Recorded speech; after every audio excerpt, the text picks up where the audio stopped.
My name is Josephine Alexander. I'm a mum, a wife, and I'm also a teacher. I teach history and religious education in secondary schools.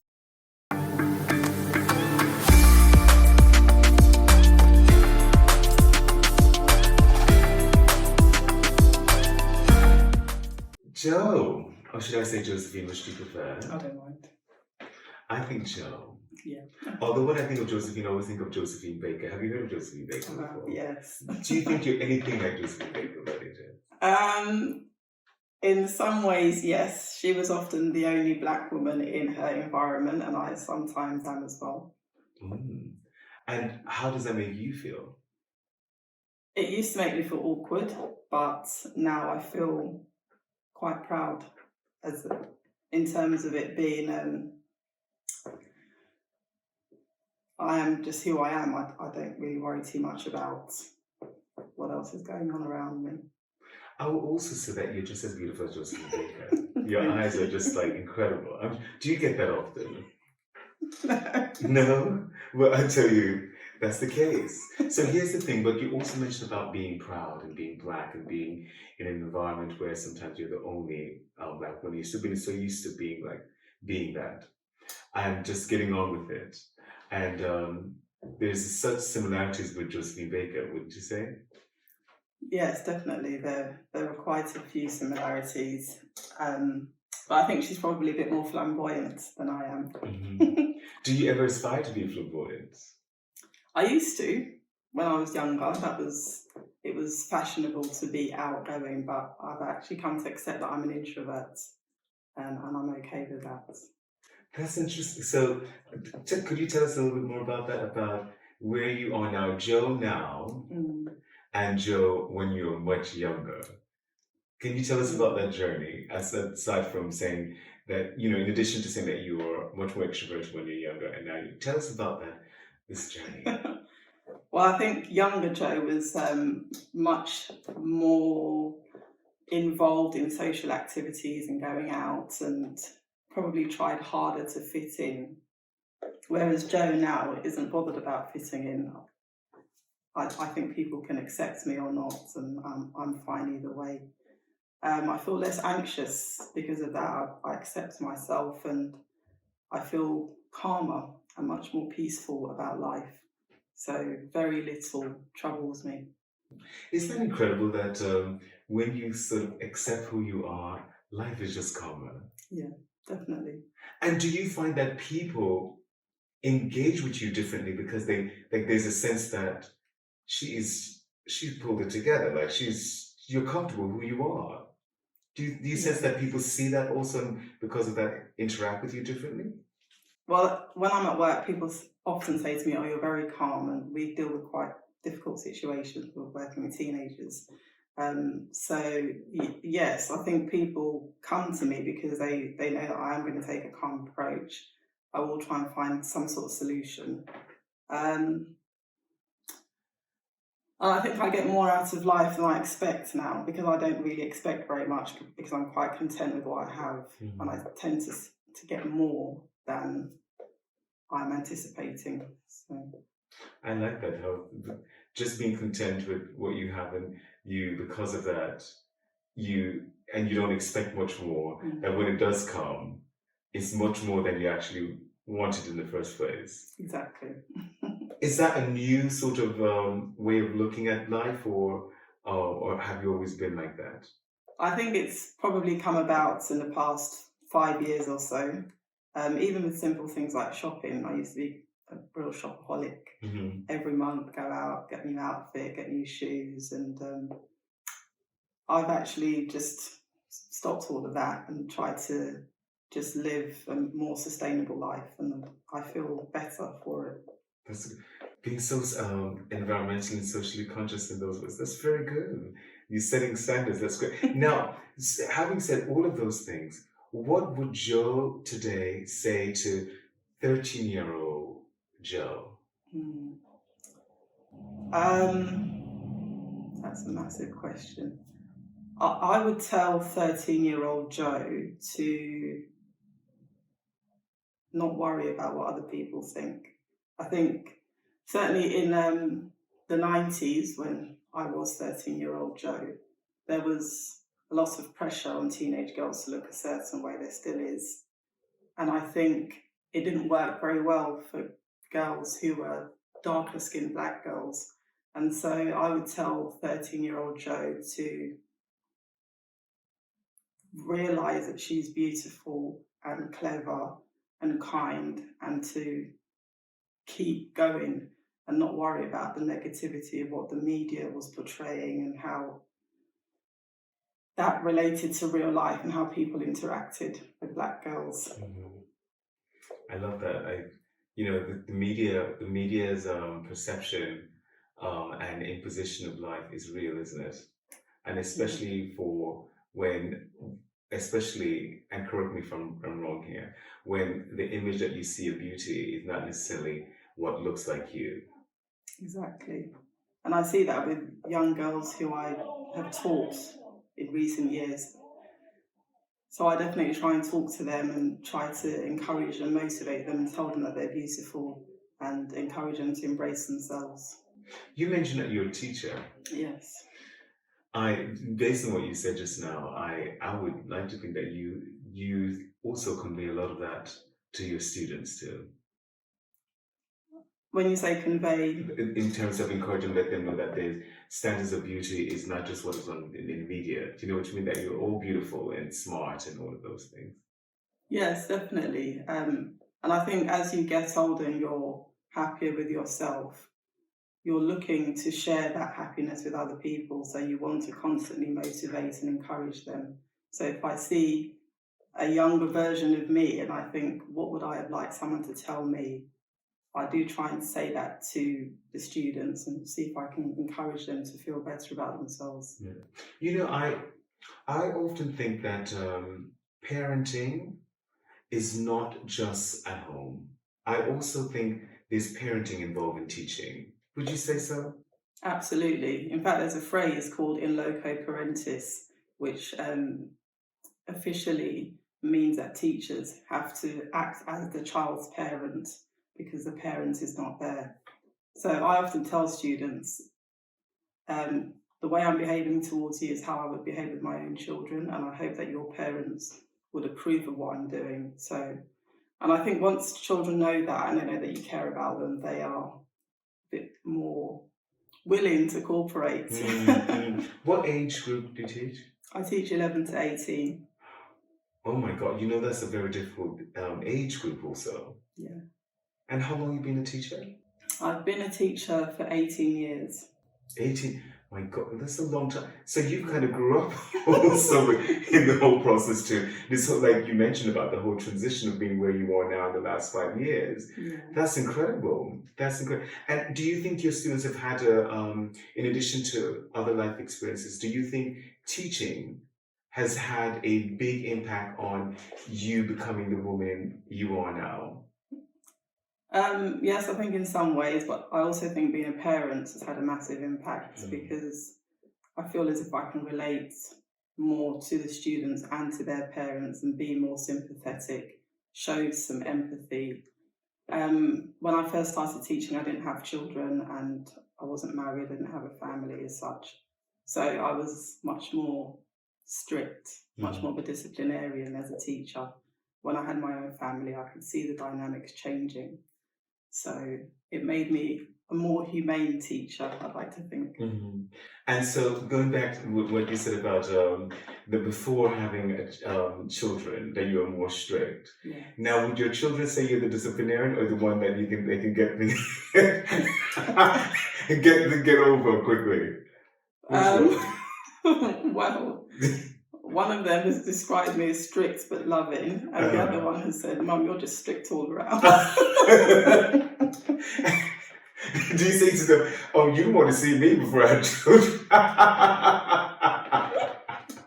I think it's hard, and having that balance, isn't it? Especially, as you said, there's so many pressures out there. Your children, what gender are they? You don't mind me asking? They're both boys. Both boys. Do you find it difficult raising boys? It's difficult to say because I've never had daughters, so I don't know the difference. And I think, yes, okay, I've taught girls, but it's not the same as having children in your house. So there were some tricky bits, but I have a very supportive husband. So when their behaviour gets a bit out of line, my husband's there, he's very supportive. And so we work together to bring them back in. Now, knowing the pressure that you're talking about earlier about how, the media and what they fashion is beauty, the standards of beauty, oftentimes are not necessarily black boys, especially back, traditionally. How do you convey, to your boys that they are handsome, that they're beautiful, and they're smart? Well, that started from day one. So we always knew that, for example, we weren't going to use corporal punishments. So if there was an issue, we would talk to them, we might take their toys away, but we weren't going to beat them or hit them as a way of sorting out their behaviour. We've always taken them to extracurricular activities, sports, swimming, languages, singing, all sorts of activities just to give them extra skills and confidence. And we've done that from when they were babies right up to now. We give them lots of hugs. But because I'm a history teacher as well, maybe that's why I'm more focused on this. I talk to them a lot about the past and about strong characters from the past. Every now and again, I'll say to them, you're descended from kings. You need to remember that. Don't allow anybody to treat you as if you're a peasant. So we work together to just support them. And we've taken both of them back to their home countries. So my husband's from Grenada, I'm from Sierra Leone. The boys have been to visit both countries. They've got fuller sense of where they're coming from and what their heritage is. That's beautiful. I think, what you mentioned about them starting from since they're babies. Do you think, because first of all, that's so admirable. And it's great. It's really beautiful. Now, do you think it's ever too late to try to shape a young man or young boy, black boy, but any boy, but especially black boys, to feel that way about themselves, to have the confidence and know that they are, that they can be everything, and they are handsome, and they're smart, and they're, that they shouldn't be treated like, like a piece of rag. I don't think it's too late, just because I haven't met anyone who doesn't want to do better with their lives. The key difference with some people is that they might not have the energy or the encouragement or guidance to do better, but the desire is still there. So I think you can meet someone at any stage in their life and influence them to improve and do better. But it needs to sometimes be gentle, and it needs to come from a place of love where you really care about that person. What you said just now about you have never met anyone who didn't want to do better in their life. I think that's the key, isn't it? I think that approach there is the key, isn't it? Definitely. Because then once people realize that actually I do want better for my life, and the person who's trying to influence you wants better for your life also, it makes a big difference, isn't it? Absolutely, yeah. And you being a teacher again, I'm not a teacher, but I do know that is a very difficult job. How do you find time to switch off and just have some Josephine time? Because this is when you go from being Joe to Josephine. It's like Cleopatra. How do you have some Josephine time? Well, that proved to be quite difficult over the past few years because I got promoted and work became overwhelming. So I've actually taken a step back and I've stepped down from my role so that I can have a bit more time for myself and for my family. But when I was in that high-pressured role, I often listen to music, go for walks. I take half an hour at the start of every day to do some exercising. I like weights and yoga. So that's my me time. Well, you look incredible. Now in terms of now and your because that's you said when you're in that very highly pressurized job, but now you step back, you're happier than ever. What do you do now to switch off? Because I mean, there's yes, you wanted to take time for you and for the family, but how do you take time for you? Yeah, mostly going for walks, or sometimes I go out to a coffee shop and I'll just sit there and get a nice treat and have a book and just be there on my own. There's not much time to do that because I've got my sons and it's important that I spend time with them and my husband, but when I do have that time, it's definitely to have a treat or to exercise or go for walks. Isn't that so much fun? Where you just literally just go to a cafe and just have a nice treat. But people like, you know what I mean? Yeah. They want to give you this treat. You're like, what kind of treat is this? But you want like a nice, whether being a chai latte and a nice piece of cake and just sit there with your book, or just sit there and just have to sit in the sun or people watch. It's so much fun, isn't it? It is, yeah. Now, you mentioned about how, again, just being much more of an introvert. But sometimes being an introvert, oftentimes people have not a very positive connotation with that. What do you have to say about that? I can understand why, because if you think about the big personalities out there, they're mostly extroverts. But I think if you're an introvert, you listen more. You can work out when people's emotions are changing, and you can be more empathetic. So I'm quite happy being an introvert. Mm-hmm. I go out and I teach, and I have to sometimes put on a performance. Mm-hmm. And then when I finished, the energy that takes means I just need some time to sit down. And literally being back from what you just said just now, and how that time, even for someone who's an extrovert, that you need to have time for yourself, because life is really anytime you have to engage with, say, a large crowd or something that takes you out of your comfort zone, it is performative, isn't it? Definitely. Yeah. So that the whole idea of finding that balance is very important. It is, and that's why I stepped down from my role, so that I could still teach but have more balance in my life. Do you love being a teacher? I do now. I didn't always. Mm-hmm. When I got into it, I think my view of it and the reality didn't quite match. Mm-hmm. But yeah, I do now. I can tell your energy, like you really, this smile and how your face brights up. That's great. And would you say, not to bash any of your colleagues, would you say that they're just to kind of promote the positivity of the teacher and the responsibility? Would you say that there are more good teachers out there than there are bad teachers? I think so. I think, and I was actually contemplating this the other day, I think the culture of teaching has changed so that you do have to acknowledge the academic and the social and emotional side. And I've met lots of excellent teachers who've made me a better teacher. So yeah, I think there are more good ones. And you mentioned something that is, I think, very, very important, where the emotional side that's involved in teaching. Would you say lots of people go into teaching and not really consider the emotional investment in becoming a teacher? Especially like, as you said, and we talked about earlier about there's parenting that's involved in teaching. Yes, yeah. I think some people may not fully understand how much you have to go into it emotionally, but also, especially since the pandemic, how much emotions the students are dealing with and how you have to manage that.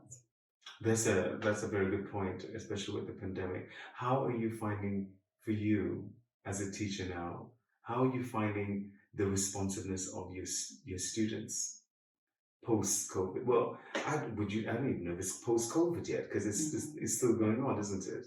Well, how would you, coming out of the hard bits now, how has it been for you as a teacher and engaging with your students? I found it mostly positive. I think The key difference is that there's been a sharp increase in mental health issues amongst young people since the pandemic. So there are more school refusers, more children being referred to adolescent mental health services. And I think any teacher coming into the profession now needs to fully acknowledge that and have a really good understanding of safeguarding. Otherwise, they might miss a trick which could really help a young person. Absolutely. Well, we talked a lot about your job, but I just want to get into some fun stuff about Jo. You're obviously stylish. Thank you. You have great skin. And you said when you back in the days you used to shop like crazy. You could have Imelda Marcus have a run for her money with all the shoes you used to buy. Is that correct? Oh, did I make that up? Well, it was a fun time, but I think I probably did it a bit excessively. How important is fashion to you? It's important, but not as much. So before, the younger Jo wouldn't go out without makeup and a well thought out outfit, matching shoes and everything. Now I can just throw on a t-shirt and jeans, as you saw, and just head off and run errands and come back in. But now, because I know, was that mainly because of COVID? Because COVID had everyone looking very comfortable. They were wrapped around in curtains. I was like, what is going on? Do you think in terms of that comfortability that you have now, do you think you can still be fashionable and comfortable? I think I can. I think I've probably experienced recently a bit of a dip in my fashion, in my enthusiasm for fashion. So it's about finding that balance again in that. Because I'm sure you haven't gotten rid of all the clothes you had and all the shoes. Some of them I have, because after you've had children, your weight fluctuates, and I thought I wasn't going to fit some of those again. And so now, are you where you want to be now? I feel fairly happy with myself. So yes. Do you ever feel like, look, all the clothes I gave away, I wish I could get them back? No, I'm okay with having given them away. Okay. Well, I also know that you have a sibling. Your brother is a big fashion designer. Do you ever go to him and get some clothes?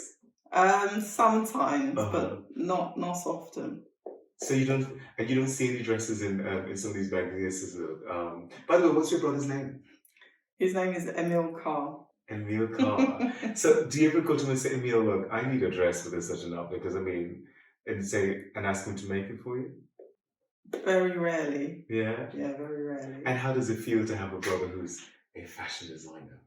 Well, I'm very proud of him. A big fashion designer. Yeah, and I'm really proud of him anyway, because I know that he's gone through a long journey to build up his success. So I think I'm more proud of that than actually the clothes. Because, there's just a fuller story in his journey. Yes. And you are privy to that journey, which is incredible. And again, in terms of the clothes, I want to touch back on the clothes and how important do you think clothes is in reflecting who a person is? Well, even though we often try to say we value the personality, we always see the person first and what they're wearing. So I think clothes are massively important. Yes. Yeah. So you're going to go back into that wardrobe and pull out some of those. We're almost there, Jo. I'm going to just now shoot off 10 quick-fire questions, okay? And they do get juicy, so get ready to spill all the tea. All right, so here we go. Beyonce or Whitney? Whitney. iPhone or Android? iPhone. Jollof rice or rice and peas? Jollof rice. Lil' Kim or Cardi B? Lil' Kim. Lifetime supply of makeup or lifetime supply of hair products?